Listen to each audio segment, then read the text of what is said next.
Olá, gente boa desse mundo rural! É com imensa alegria que a gente volta aqui mais uma vez para mostrar tudo o que tem de novidade no agronegócio. E novidade, como sempre, é o que não falta. Confira só! Flores lindas e são de comer, viu? Tudo sobre o cultivo de pimenta. Um projeto de confinamento de sucesso. E a força dos pequenos produtores paulistas. Começa agora o programa Revista Rural, a sua revista eletrônica do agronegócio.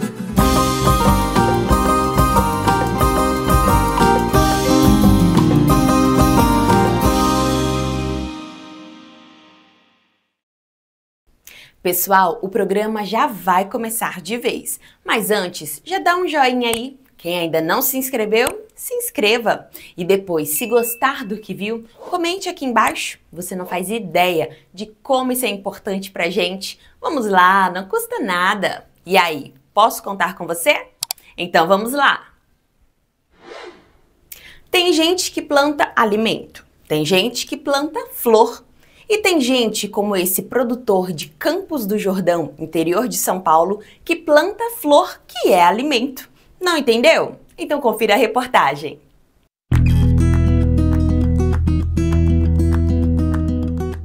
Uma cultivar de baixo custo, alto valor agregado e com mercado crescente. Você já pensou em cultivar flores comestíveis?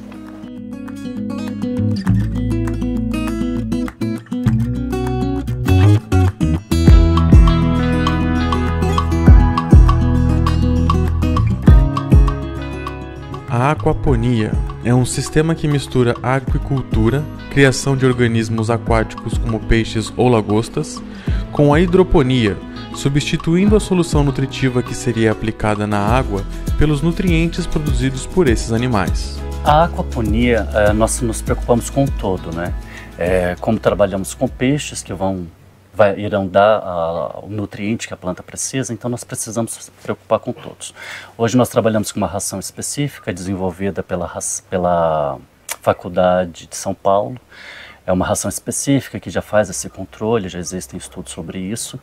Então, a partir do momento que a gente se preocupa com o peixe, com uma boa ração, ele vai dar um bom nutriente para a planta. A planta, por outro lado, ela vai vir filtrando, colhendo todos esses nutrientes, né, que seriam, em certos aspectos, maléficos para o peixe em alta concentração. Então o ciclo ele é contínuo, ele é um todo. Nós vivemos aqui num lugar de proteção ambiental, então isso reflete no nosso meio de produção, na nossa forma de produzir, né? Então, além da beleza que as flores ofertam, nós queríamos também que levasse qualidade, até porque os nutrientes que competem às flores estão apenas nas flores. Então, sim, não é só para o cliente, quando estiver experimentando um prato, ver a beleza das flores, ele pode se beneficiar dos nutrientes.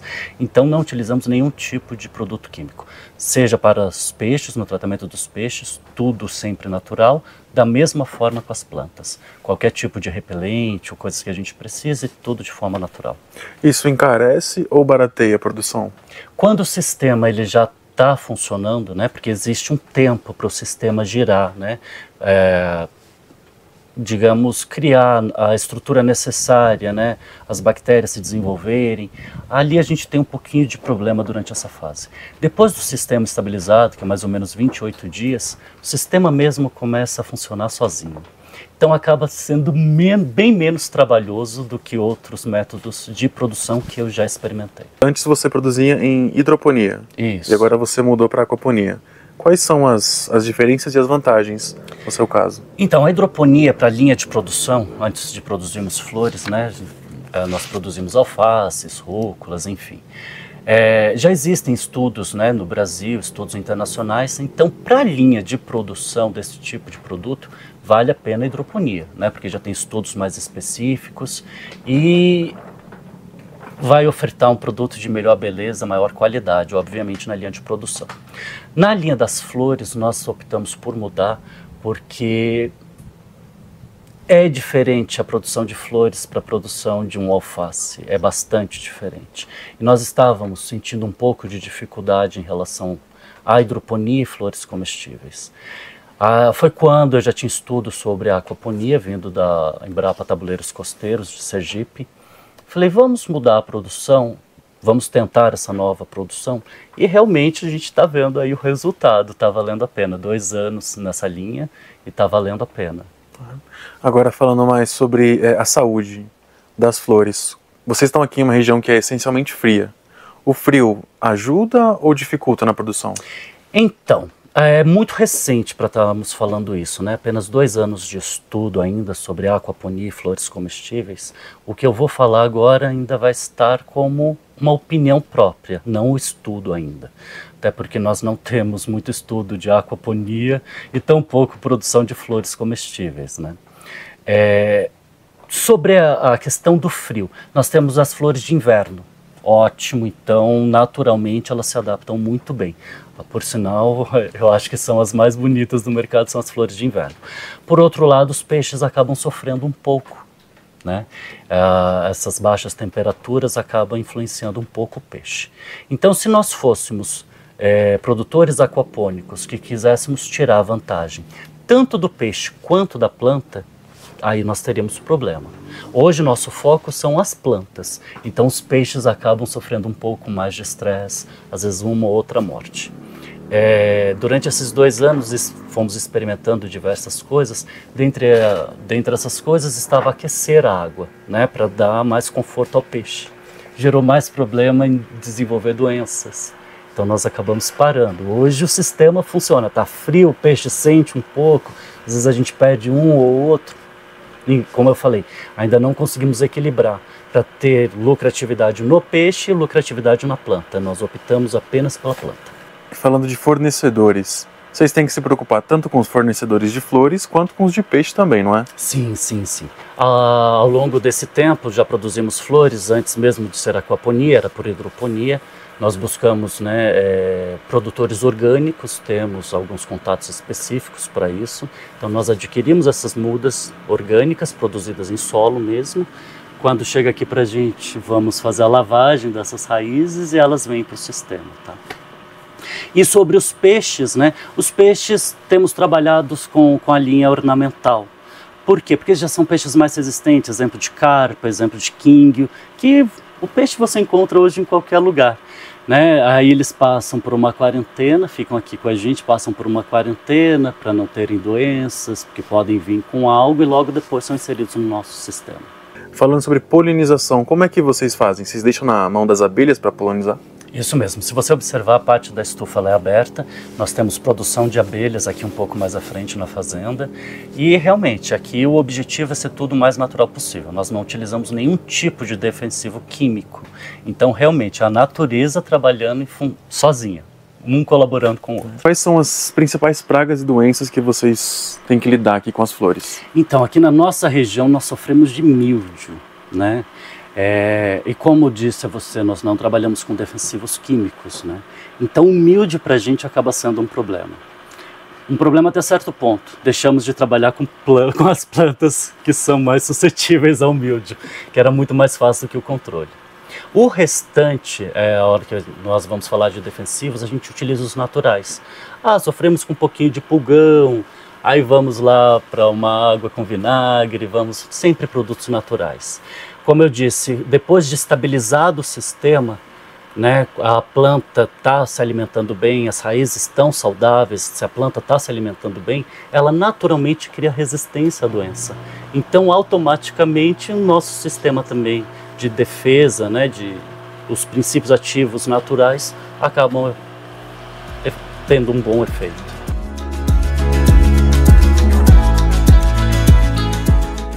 Douglas, vocês têm as flores que vocês compram com os fornecedores e vocês têm aquelas que vocês produzem o ciclo inteiro aqui. Sim. Por exemplo, essa daqui, que seria qualquer espécie? Amor perfeito. Você pode simular pra gente como vocês... Aqui então a gente vai pegando alguns pêndulos que ela tem, né?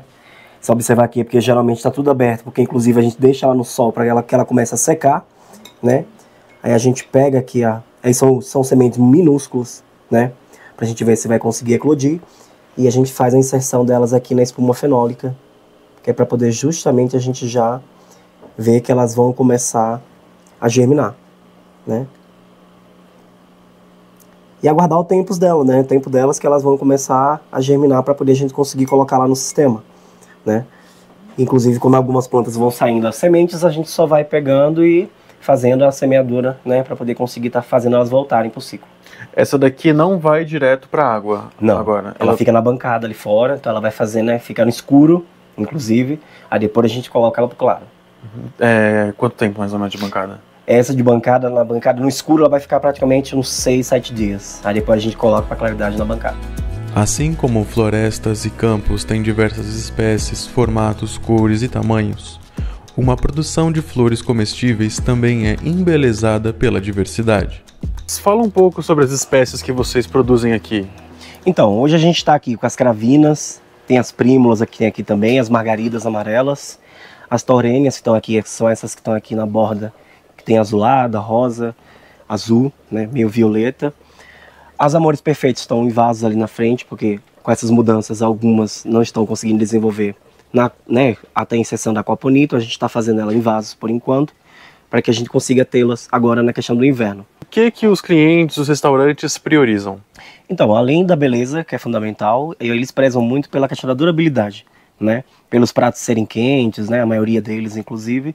Então, eles prezam pela durabilidade sobre a questão da temperatura e que as flores vão ser expostas. Então, acaba que eles meio que pegando meu pé sobre essa durabilidade delas. Como você sabe que elas estão no ponto de colheita?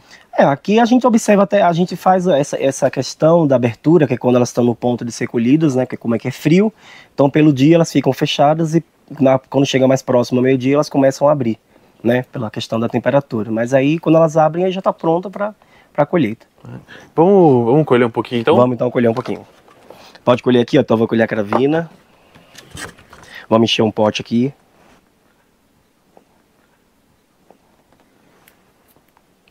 Sempre com bastante delicadeza, né? Porque geralmente quando eu vou cortar aqui, se eu cortar a tesoura mais aberta, ela acaba cortando outros brotos, tá vendo? Uhum. Aí eu passo a tesoura somente na flor que já está aberta. Vamos pegar um pouco de cada aqui, ó. Vai pegando aqui, ele botando aqui no pote aqui.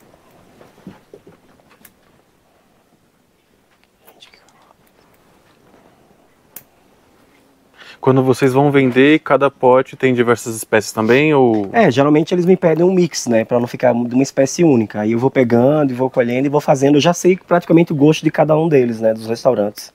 É um trabalho... O chefe que faz essa seleção aí, que escolhe, aí eu vou fazendo só a separação, colocando nos potes e mandando para eles. É um trabalho personalizado também. Personalizado. Né? Se eu mandar uma espécie errada para algum deles, nossa. Mas aí como a gente trabalha há muito tempo, a gente já conhece o gosto deles já.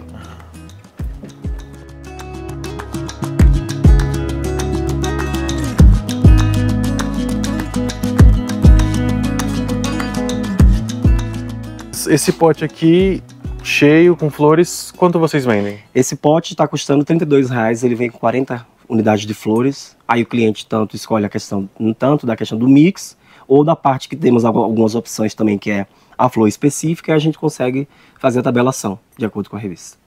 Essa tabelação, ela varia se for flores diversas dentro de um pote, o valor muda? Isso, porque é de acordo com a espécie, se for uma espécie que dê menos flores e o cliente queira aquela espécie, aí a gente tem que fazer esse cálculo em cima da variação. Devido à fragilidade das flores, tanto a impactos quanto a variações de temperatura, não é aconselhável transportá-las por longas distâncias. Por isso, nessa propriedade, eles acreditam que cada região deveria ter as suas próprias produções de flores comestíveis. Afinal, além de tudo, é uma cultura muito lucrativa. Para que uma produção seja bem sucedida, é fundamental ter a cadeia produtiva estável. Fornecedores, mão de obra especializada, facilidade para encontrar insumos. Vocês aqui, para produzir flores, já tem uma cadeia produtiva, um escoamento fácil de encontrar? Já sim, aqui trabalhamos com restaurantes, tem o pessoal do buffet, o pessoal, né, as migas boleiras que trabalham aqui em volta no Vale do Paraíba, geral. Então o escoamento aqui está sendo toda semana, tranquilo, né? Toda semana aqui temos a produção aqui que vai saindo de acordo com o escalonamento e a gente consegue fazer a liberação do material. E quem são a maioria dos clientes de vocês? Então, hoje a gente tem uma cartela bem vasta, né? Que chega tanto o pessoal da universidade, tem o pessoal do restaurante, pessoal de buffet, pessoal que trabalha com bolos, né? Então é uma cartela bem gigante, assim, vamos dizer, sobre material para trabalhar. E vocês têm facilidade para encontrar os insumos que vocês precisam para esse tipo de produção, esse tipo de sistema? Sim. Hoje também temos parcerias, então a gente consegue desde a parte da ração, que é uma ração específica desenvolvida pela universidade, para que tenha um bom retorno para as plantas e para os peixes, não só pensando no peixe, né? Mas comparado aos antigos insumos, hoje está uma procura assim, para a gente conseguir um material bem mais facilitada, vamos dizer assim, sobre o material. E falando agora sobre o mercado de flores comestíveis, é um mercado antigo no Brasil, é recente? Que a gente está trabalhando assim com as flores, a migração já faz quase 7 anos agora, né? Mas antes acho que era tudo muito mais medicinal do que alto para gastronomia. Mas aqui no Brasil está crescendo bastante, temos vários parceiros, amigos aí que estão começando a entrar no ramo das flores comestíveis, e os microgreens também, né? Mas a gente já está há um bom tempo nesse mercado e insistindo para que as pessoas vejam que além da beleza que elas possam oferecer, elas também são saúde, as flores. E vocês já estão há 6 anos com essa produção? Sim. Nesses 6 anos, você diria que é um mercado que vale a pena de entrar? Vale. É rentável? Sim, com certeza.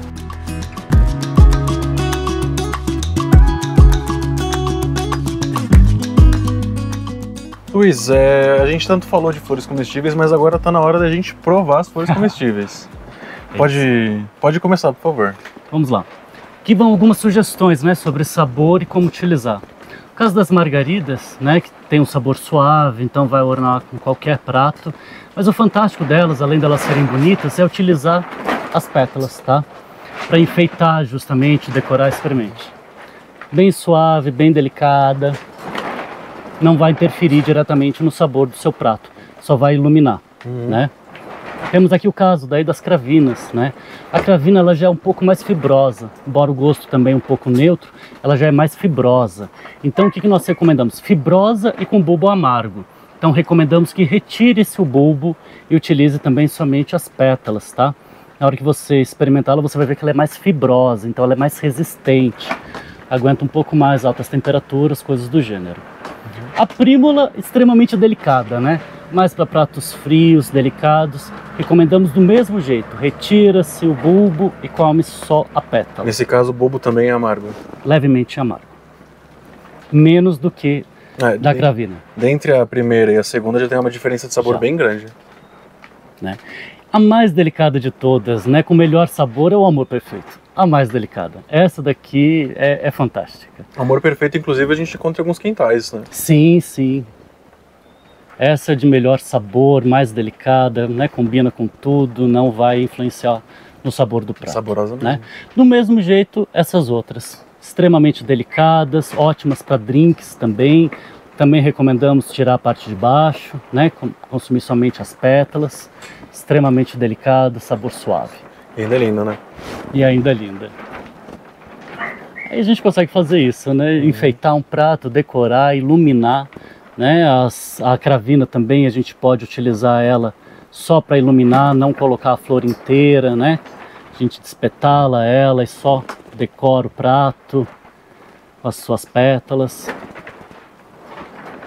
Isso é uma dica que a gente também deixa para o chefe de cozinha, né? Porque muitas vezes vai o prato inteiro ali, né? Vai a flor no prato, vai a flor inteira.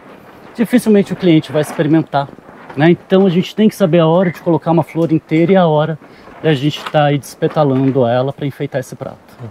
E explica para mim como foi que você entrou no mundo das flores comestíveis. Então, isso foi através da doutora Roseli aqui no Senac de Campos do Jordão, né? Ela trabalha com essa parte de saudabilidade. Foi ela que veio nos trazendo esse presente. Já tinha estudos há 8 anos atrás, 9 anos atrás, a respeito de flores comestíveis e alta gastronomia.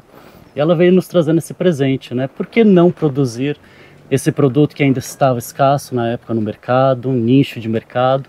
Foi graças a ela, a doutora Roseli do Senac, aqui de Campos do Jordão. Antes disso, você produziu o quê? Produzimos alface, rúculas, almeirões, né?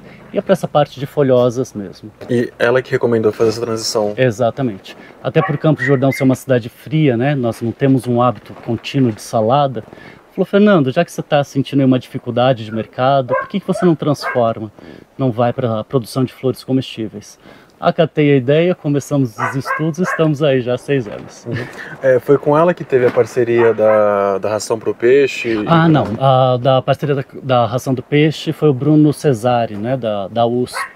Ele trabalha, né, já teve parceria com o Paulo Carneiro, da Embrapa Tabuleiros Costeiros de Sergipe. Foi o Paulo Carneiro que fez essa ponte. E o Bruno Cesari fez esse trabalho na Universidade Paulista, desenvolvendo uma ração específica, né, para a aquaponia, onde os nutrientes seriam melhores administrados pelas plantas, diminuindo ali as amônias, aumentando alguns nutrientes necessários. Então foi ele que começou esse trabalho aqui no estado de São Paulo e, por sinal, uma ração fantástica. E essa história você estava falando que não começou aqui em São Paulo? Não. Esse meu trabalho começou com hidroponia no Nordeste, em Aracaju, né? Montamos uma associação grande lá, na época vários membros, desenvolvemos essa arte lá em Sergipe, o que foi bastante benéfico para o estado, obviamente, né? Um estado que já tem ali uma certa limitação hídrica. Então fomos levando, né, inovação, maior facilidade para os produtores. Essa história começou então há 13 anos atrás. E como é que você foi parar lá no Nordeste para levar a aquaponia? Então, na verdade, a aquaponia foi agregada. Na época nós já tínhamos a Associação dos Produtores Hidropônicos do Estado de Sergipe e o Dr. Paulo Carneiro se aproximou de nós já com seus estudos. Hoje, para mim, é um dos maiores estudiosos do Brasil sobre a aquaponia. Ele pediu essa parceria. Então começou lá 11, 12 anos atrás, essa união entre hidroponia e a aquaponia.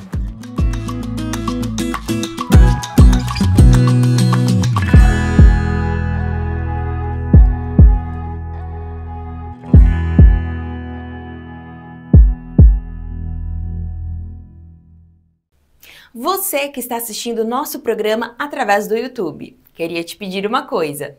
Clica no joinha, se inscreva no canal e deixe uma mensagem aqui nos comentários. Isso nos ajuda muito a produzir um programa cada vez melhor e mais interessante. Tudo especialmente para você. E queremos agradecer as mensagens de carinho dos nossos espectadores. Manuel Messias, Carlos Henrique Benga, Elison Maga, Kleber Muhalen, Bruto da Roça, Sérgio Luiz de Oliveira, Jonathan Souza, Cida Vieira, Joabe Maia e Edemilson de Limas. E continuem mandando suas mensagens, é muito importante para a gente. A agricultura familiar paulista é rica em variedades de produtos, em uso de novas tecnologias e em profissionalismo. O resultado salta aos olhos.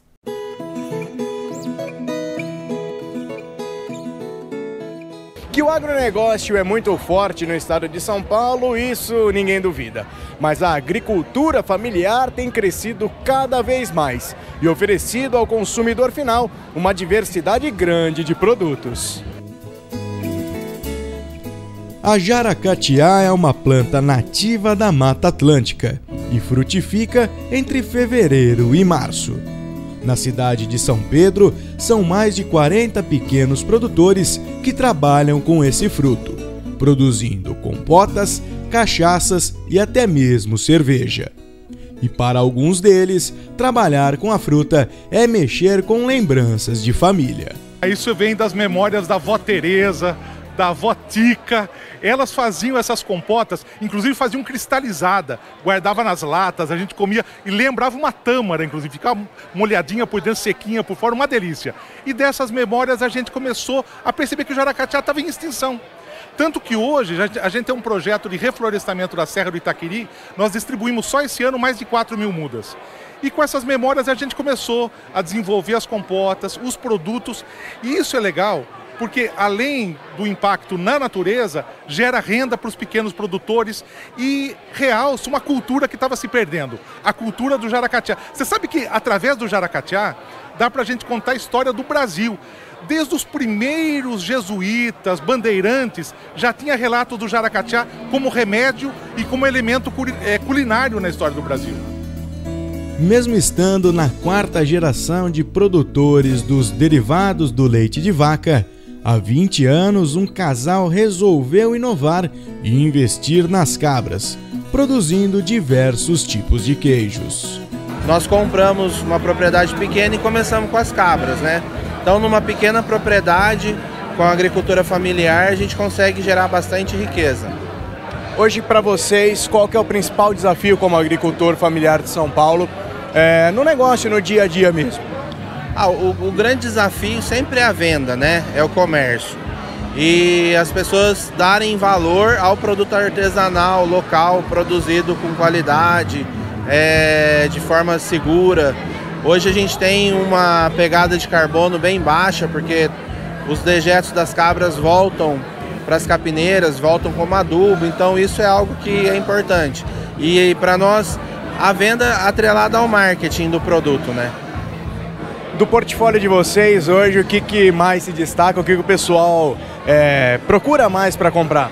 O Burçã maturado no azeite, os rolinhos de 4 sabores empanados, que é uma inovação que nós trouxemos com damasco, amendoim, záter e ervas finas, o feta, que já é bem tradicional, e o chevrotan, que é um queijo maturado, que está saindo bem, o pessoal gosta bastante. Nossa ideia não é um consumo em massa, mas sim quem tem apreço por produto artesanal de cabra.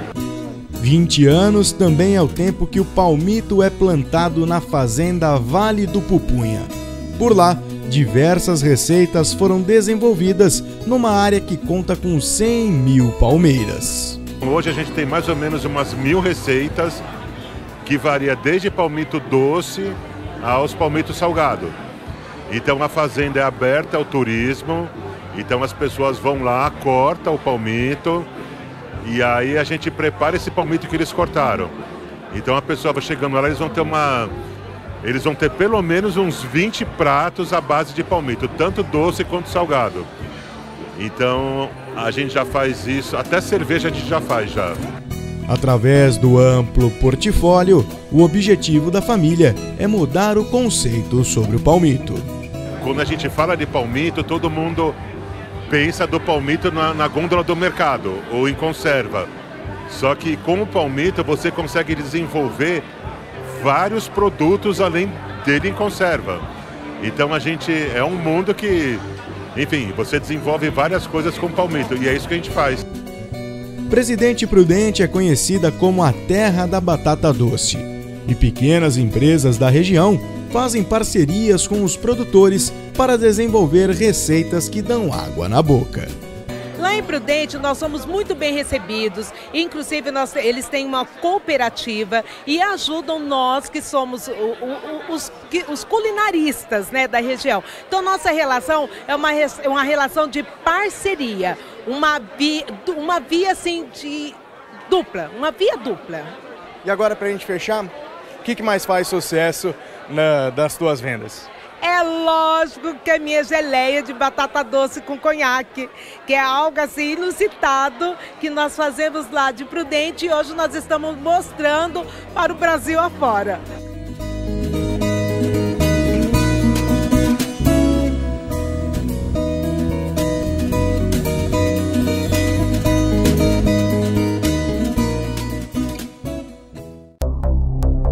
E queremos agradecer as mensagens de carinho dos nossos espectadores.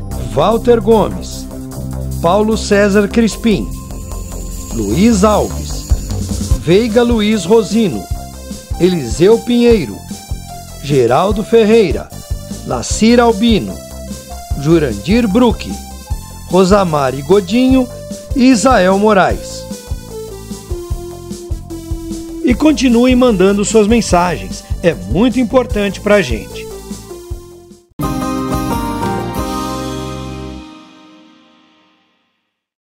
Ela é agro, ela é leite, ela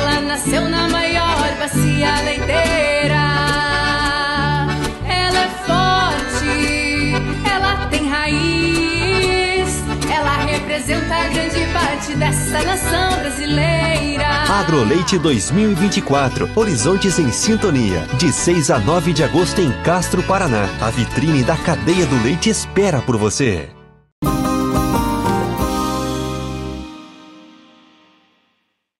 Uma pimentinha é sempre bem-vinda para dar aquele calor na comida, né? Nossa repórter foi saber tudo sobre o seu cultivo e no final deu uma de valentona. Quer saber o que aconteceu? Assista a reportagem.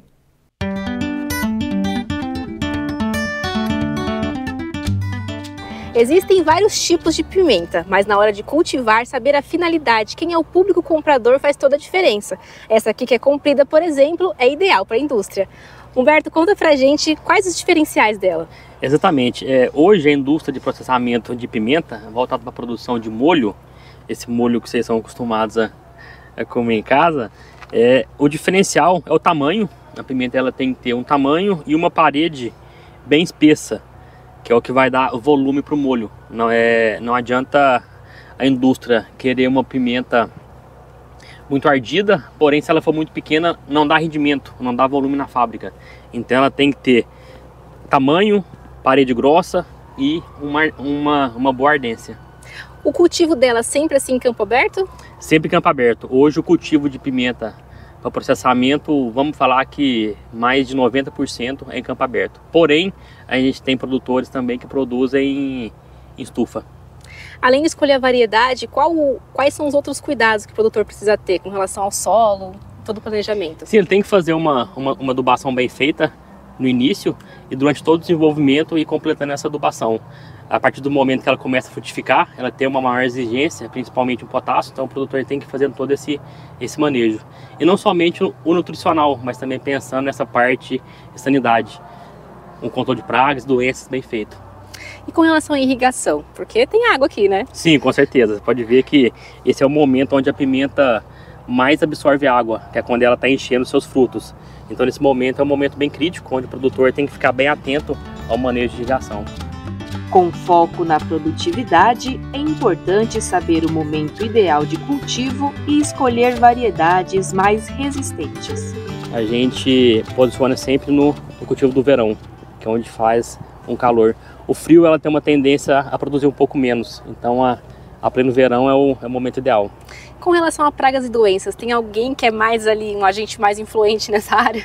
Em doença a gente pensa em bactéria e também na questão de trips, que é um transmissor da virose, do vira-cabeça.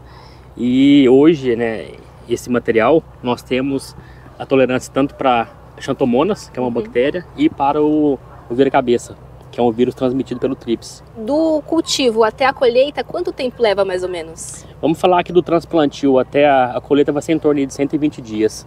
Essa pimenta, ela está mudando de cor, ela ainda vai ficar bem vermelha, ela vai ficar um vermelho bem intenso, que é o que vai dar aquela coloração bem vermelha para o molho. Aqui tem duas variedades, né? Exato. Qual a diferença delas? Essa é uma variedade focada principalmente para o mercado industrial. A outra que nós temos ali ao lado é uma pimenta voltada mais para o mercado como a gente se diz, o consumidor de mercado fresco, onde ele compra para fazer uma conserva, fazer uma pimenta recheada, várias outras finalidades. Com relação ao rendimento da colheita, quanto que é? Hoje, geralmente, a gente tem uma média de produção de 4 kg por planta, dessa pimenta tipo jalapeno. Durante o consumo da pimenta, a capsaicina, substância encontrada na placenta do fruto e em suas sementes, é a protagonista da sensação de ardência. E eu ainda pensei que seria uma boa ideia confirmar isso na prática.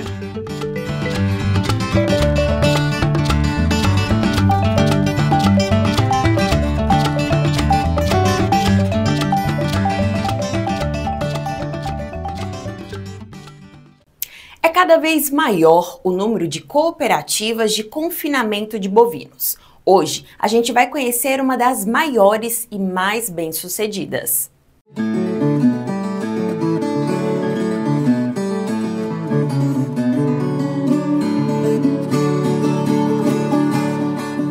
Cada vez mais comum na pecuária brasileira, as cooperativas têm confinado os animais de seus cooperados. Aqui na Coplacana, localizada na cidade de Piracicaba, interior de São Paulo, por exemplo, são feitos 2 ciclos, atendendo até 4.300 animais por ano. Acostumada a realizar revenda de produtos agropecuários, insumos e defensivos voltados ao setor, a Coplacana começou a fazer o confinamento em 2009, a partir da necessidade de oferecer diversificação aos seus cooperados. A Coplacana sempre foi voltada, e ainda hoje 90% é voltada ao setor de cana, porém nós temos cooperados que possuem gado de corte, cereais, então surgiu a necessidade aí, mais ou menos em 2006, assim, de a gente diversificar essa cultura dos nossos cooperados. Então nós entramos com a realização da unidade de recebimento de grãos para dar um suporte aos cooperados que também plantam cereais e também o confinamento para dar um suporte, principalmente na época da seca, para que eles te dêem um destino para a terminação do gado do nosso cooperado. Nós temos a capacidade estática aqui de 2.000 animais e fazemos 2 giros. Iniciamos em abril e terminamos em dezembro. Nesse meio tempo nós fazemos um primeiro giro até agosto, setembro e um segundo giro terminando em dezembro. Dos 12.000 cooperados, cerca de 200 utilizam o serviço de confinamento. A maioria deles está localizado próximo a Piracicaba, devido ao fácil deslocamento e também ao custo do frete.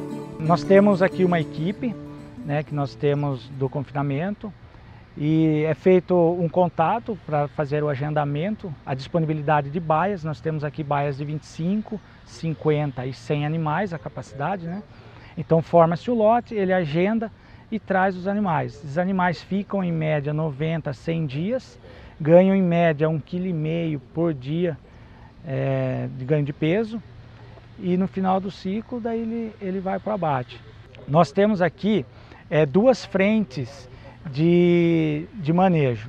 Uma que é a base operacional convencional, que o animal ele pesa na entrada, fica em torno de 90 dias e depois pesa na saída e se faz o ganho de peso. E nós temos aqui uma tecnologia, junto com uma startup que nós temos, que é a Robatec, o projeto Beef Trader, que é uma tecnologia implantada dentro dos piquetes, onde nós temos balanças dentro dos piquetes. Então o animal é pesado toda vez que ele vai tomar água, então ele pesa cerca de 10, 12 vezes ao dia. Qual que é o benefício disso para o nosso produtor? Que ele passa a ter um software, disponibilizado um software para ele, acompanhamento em tempo real no celular, no tablet, Então ele tem o peso do animal diário, ele tem uma projeção de quando esse animal vai ficar pronto, animal a animal, o lote. Então é bastante importante ao produtor que ele passe a ter um ganho com isso também.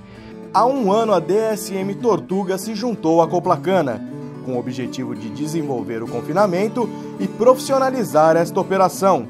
E o trabalho vem gerando bons resultados. Então, o nosso trabalho aqui ele é focado na parte de nutrição e manejo animal, tá? Então nós temos visitas periódicas, visitas semanais. Nós acompanhamos a equipe da Coplacana nos serviços diários, então fazendo orientação de como fazer um manejo de coxo, fazendo ajustes necessários na dieta, de acordo com o tipo de animal que entra, o período que está no confinamento. Fazemos também a parte de manejo dos animais, seja manejo de entrada, orientando também a parte de saída, e aí junto com outros parceiros da Coplacana para desenvolver da melhor forma o trabalho aqui e ter resultados que sejam satisfatórios tanto para a Coplacana quanto para o cooperado da Coplacana que traz os animais. Então, parceria com uma empresa consolidada, uma empresa que também nos dá o respaldo necessário. Então acho que ambas as partes têm a ganhar com isso, Tanto Coplacana, DSM e o produtor que traz os animais para serem confinados aqui. Nossa evolução grande foi em questão de tecnologia e resultado, A gente adicionou um novo protocolo, uma nova dieta, com outros níveis para ter melhores resultados. Então o nosso resultado de um ano para o outro foi extremamente satisfatório, O que a gente mensura muito é a resposta vinda do cooperado. Como eu estou aqui semanalmente, diversas vezes a gente recebe visita dos cooperados aqui. Então a gente tem respostas extremamente positivas do que vem sendo feito e o resultado está sendo bem agradável. Comparado ao ano passado, que faz um ano que a gente está implantando esse trabalho, a gente dimensionou alguns passos, tá? Então, o ano passado a gente iniciou esse trabalho, tá? Mudando os níveis da dieta, trazendo dietas mais tecnológicas, com melhores resultados. Agora, esse ano, o principal trabalho nosso é mensurar, tá? Tirar os melhores dados do que a gente tem aqui, para realmente entregar tanto para a cooperativa quanto para o cooperado a importância desse negócio aqui, tá? Que é o negócio do confinamento. Então, hoje a gente está mensurando o quanto o animal está comendo, o quanto está colocando de ração, o quanto nós estamos gastando de cada ingrediente, tá? Fizemos ajustes em bebedouro, correção de umidade de matéria seca da dieta, tá? Então nós estamos indo passo a passo. Do ano passado para cá nós já tivemos um grande avanço. Antes do projeto, os aditivos utilizados como promotores de crescimento eram antibióticos. Agora, os antibióticos foram substituídos por óleos essenciais, que promovem um maior consumo da ração, com maior ganho de peso diário e melhor conversão alimentar. Antes do uso do Crina, o ganho de peso era de 1,6 kg por dia. Hoje é de 1,7. Esse aumento paga o investimento e ainda deixa lucro para o confinador. O movimento vem resgatando a cultura caipira e promovendo atividades que divulgam este jeito de ser tão rico e importante na formação do povo brasileiro.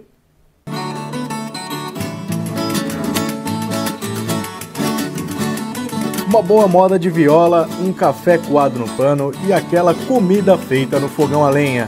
Tradições caipiras como estas acontecem há muitas décadas e mantê-las, para muitos, é uma questão de orgulho e sentimento. O sentimento sertanejo é um movimento de resgate de cultura caipira, né? Não só o resgate, mas também a disseminação e a valorização. Ele tem aí aproximadamente 20 anos desde a sua criação, e quando a gente fala de cultura caipira, a gente está falando aí de um cunho cultural, seja ele na música, na culinária, no folclore, nas danças. E o que a gente fala que mais do que esse resgate cultural, né, dentro dessas frentes, o que a gente está buscando realmente é o resgate de valores que estão se perdendo, e nesse mundo caipira, né, nesse mundo raiz é muito forte.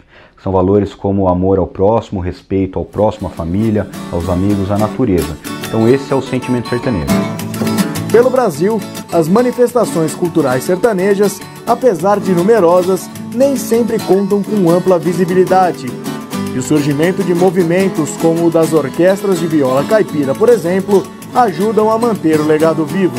A gente tem muitas ações isoladas, mas muitas. Quando você sai para o interior, você vai encontrar várias duplas, você vai encontrar movimentos, festas, festivais, mas a gente precisa de alguma forma dar visibilidade para tudo isso. Até porque esses músicos, esses artistas, eles precisam também se monetizar, eles precisam viver disso. E as orquestras que estão surgindo, isso não é diferente, mas elas são com certeza uma das grandes forças para a gente conseguir levar esse movimento, e principalmente a viola caipira, para o Brasil como um todo. Para não acontecer igual a gente já teve em algumas situações, instrumentos que literalmente foram extintos, não se tocam mais, não existem mais, e a gente não pode deixar a viola caipira cair numa situação como essa. Já espalhado pelo país, o sentimento sertanejo busca expandir sua atuação através do meio digital e assim alcançar mais público e também mais conteúdo para o seu segmento. A gente tem fisicamente, na verdade, uma sede que fica na cidade de Polônia, no interior de São Paulo, próximo a Rio Preto, mas a gente tem núcleos de sentimento sertanejo já espalhados em algumas cidades do Brasil. Então, onde esses núcleos começam a trazer o movimento para aquelas regiões, isso tem crescido cada vez mais.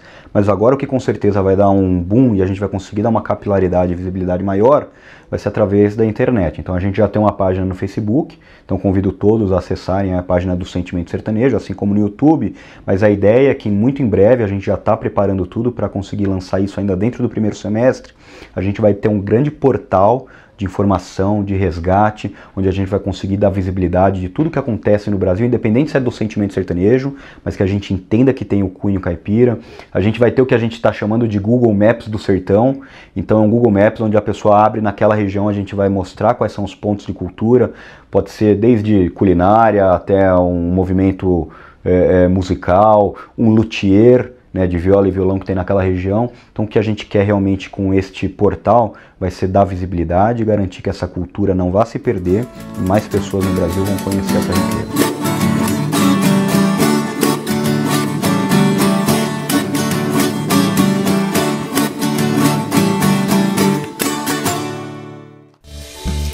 programa Revista Rural está terminando.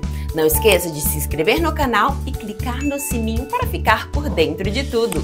Fiquem com Deus e até semana que vem!